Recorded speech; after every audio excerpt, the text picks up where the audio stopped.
Hi everyone, Toston J here, and for today's lesson, we will be talking about the Module 2, which is viewing reading as a skill. But before anything else, let me tell you first the objectives so that we will be guided as we go beyond with our discussion.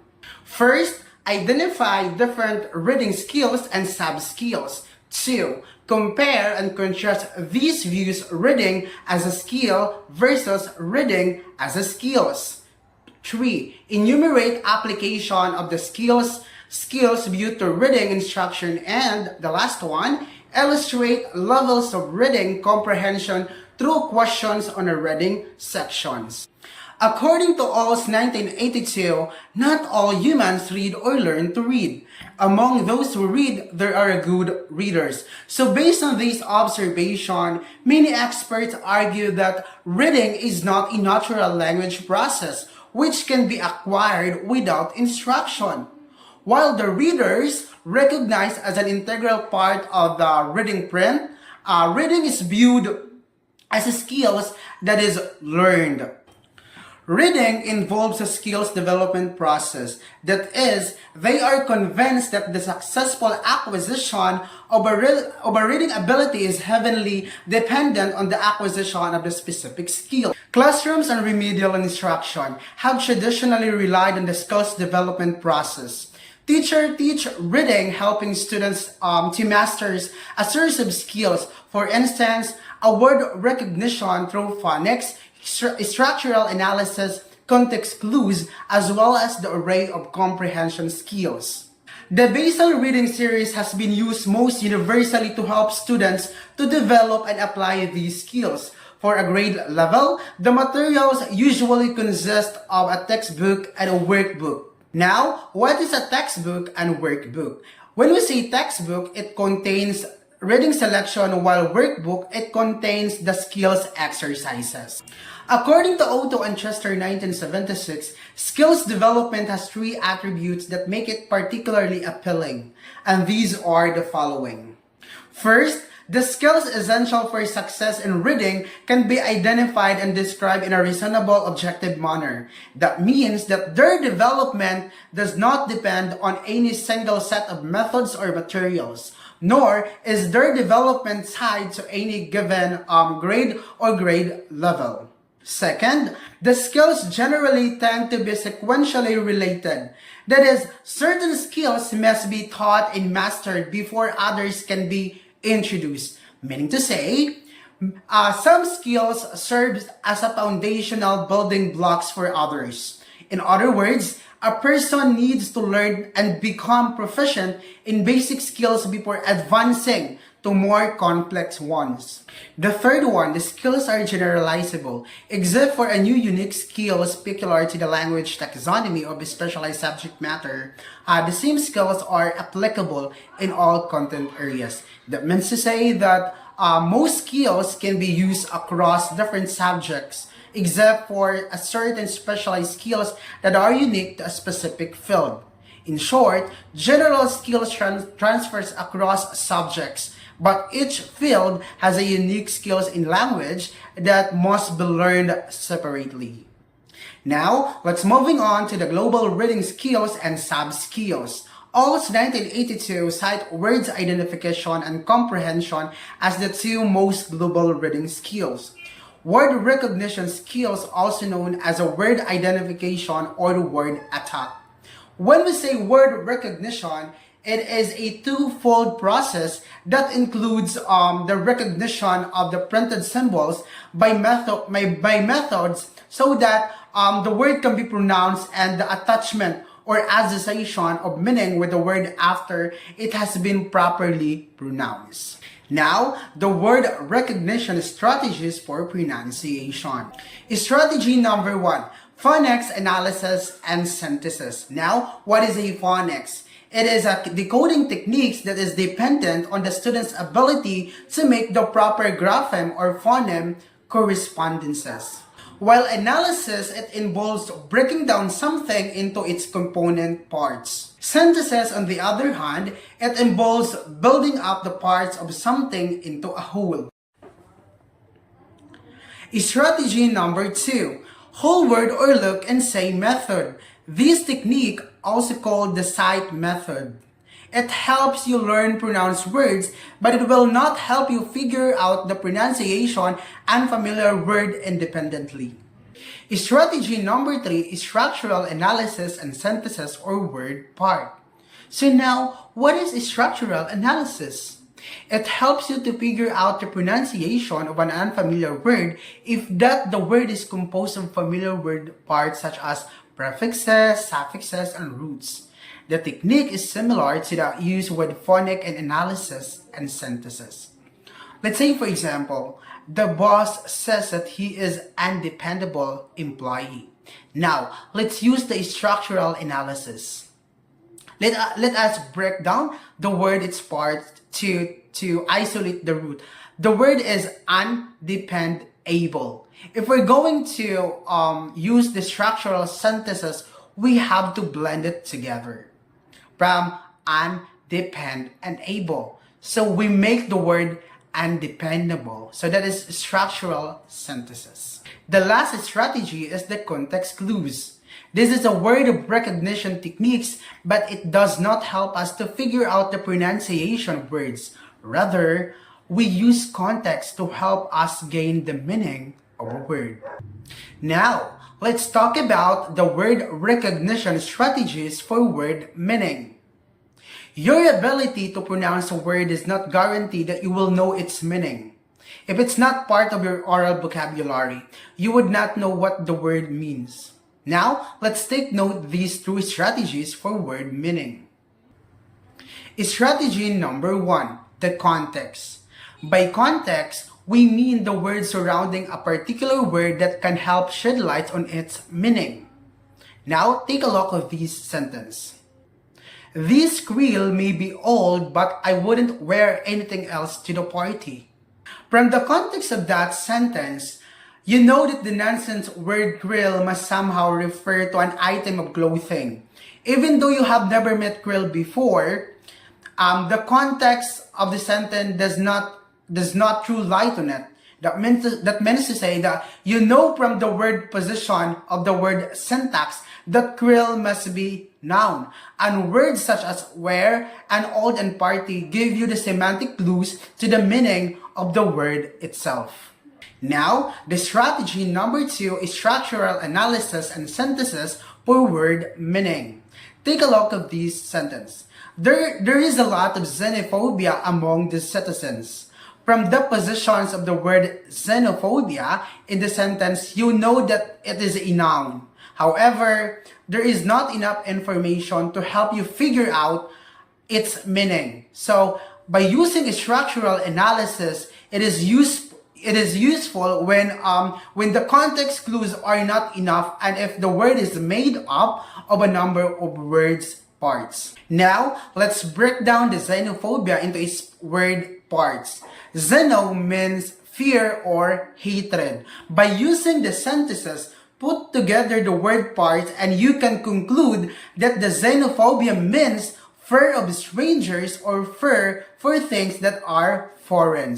So that means to say that the structural analysis is a powerful tool, but it depends on your knowledge of words parts and their meanings. Now, let's talk about comprehension. Comprehension is a complex intellectual process involving many skills. There are so many possible comprehension sub-skills that there has been a lot of debate about which sub-skills are most essential to a global comprehension. On the other hand, some experts have also argued that comprehension is a primarily matter of vocabulary and knowledge and reasoning, rather than a long series of components of the sub-skills. The study skills. Do you know that some students do poorly in school because they have never learned to study? Or maybe this is because teachers usually do not spend time helping children acquire the study skills, which are skills that help students to study more efficiently.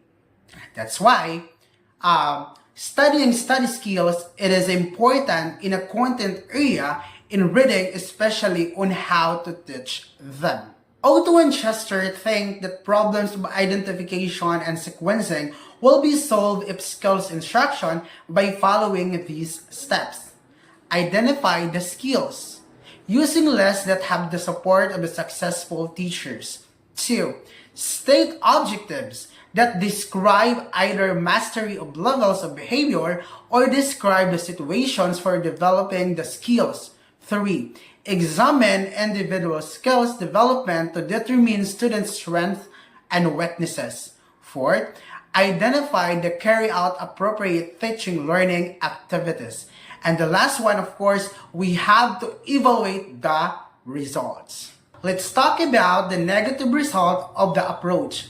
First, too much concern is given to mastering each separate sub-skills that less attention is given to teaching students use several skills together.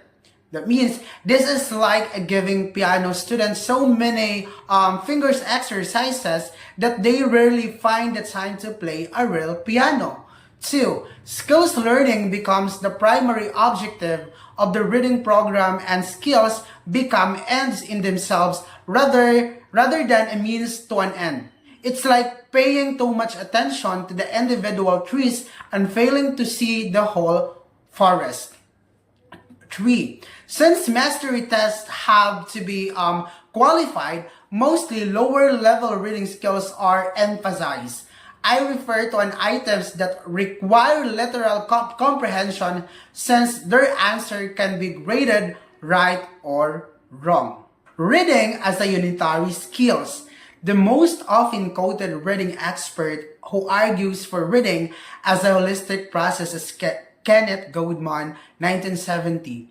He writes that there is no possible sequencing of skills reading composition, since all systems must be used independently in the reading process, even the first attempts of learning to read. Meaning to say, it suggests that reading comprehension is not a step-by-step process where one skill is learned first and then another.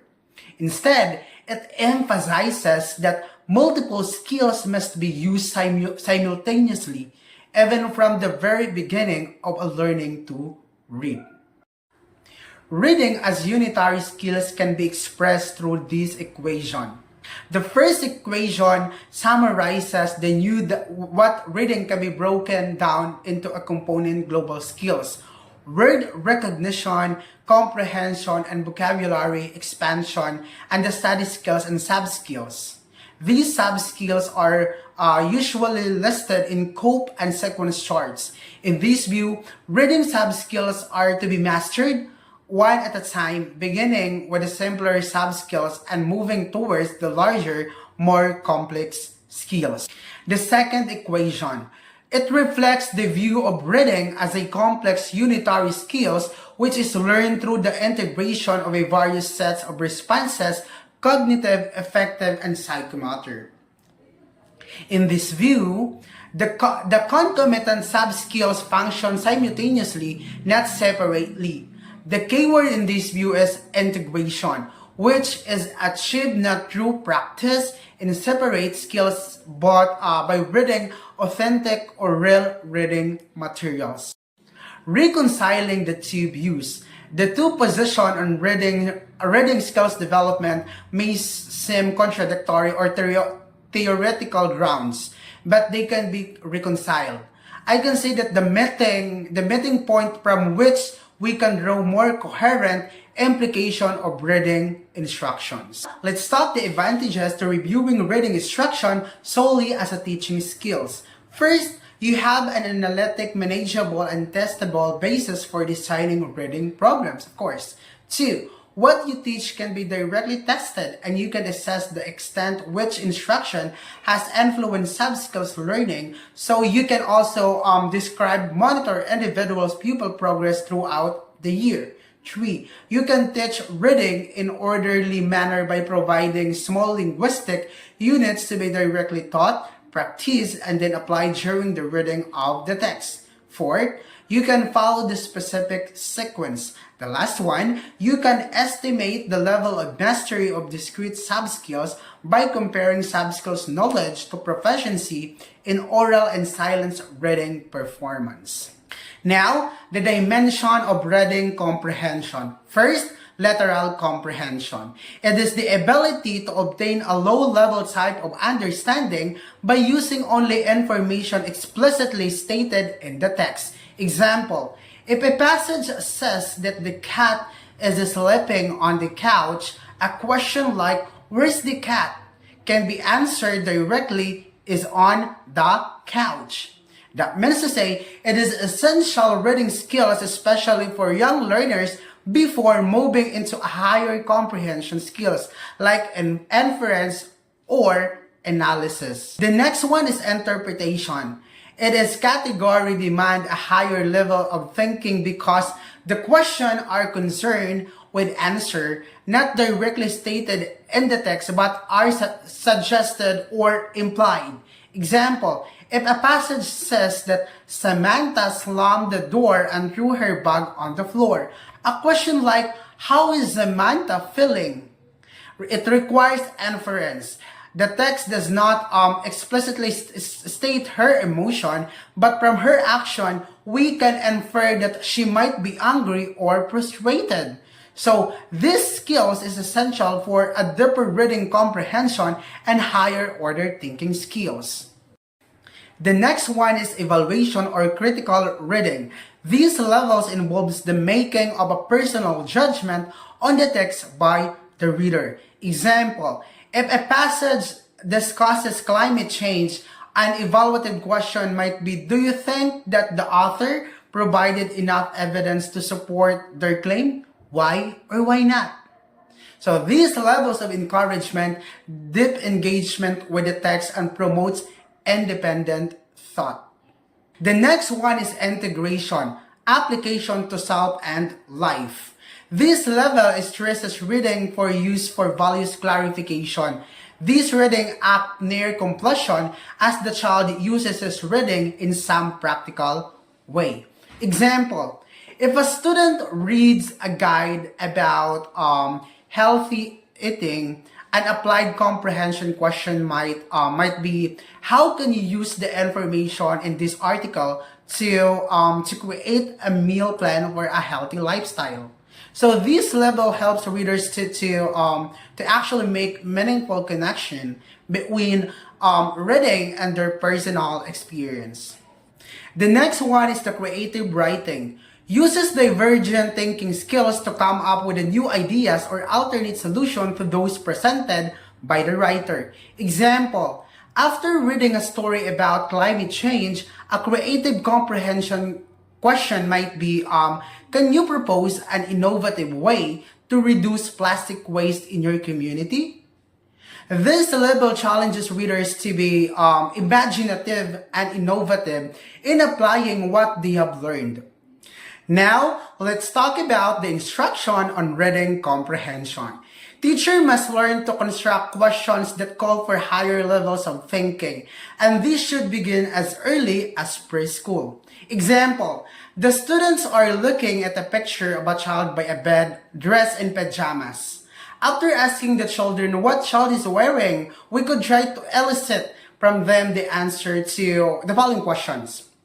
The first one is, what time of the day do you think is it? Or what do you think is the child is going to do? So these inference questions are at very sample level because they are geared to the readiness as cognitive levels preschool children.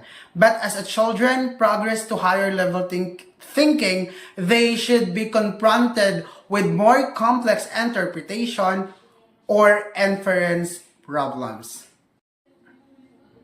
And that's the end of my lesson. I hope that you learned something. Thank you for watching.